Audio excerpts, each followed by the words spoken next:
মধুমতির কথা। আমার গায়ের পাশেই আছে মধুমতি নদী, কুল কুল কুল শব্দে বয়ে যায় সে নিরবধি।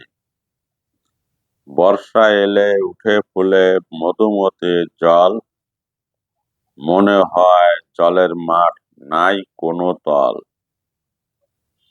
নানা রকম নৌকা তখন নদীর জলে ভাসে, নববধূ পানসি নৌকায় বাপের বাড়ি আসে।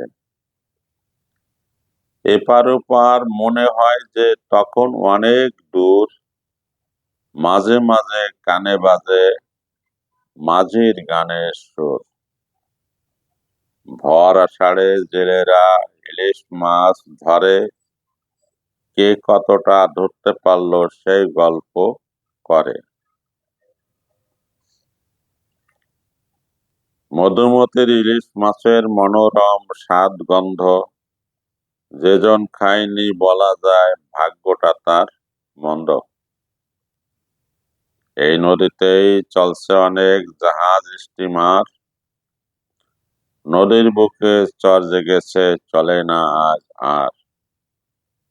নদীর আজ শীর্ণ দেহ শক্তিহারা, দেখলে তারে জলে ভরে দুই নয়ন তারা। নদীগুলো বাঁচিয়ে রাখতে করলে সবাই চেষ্টা,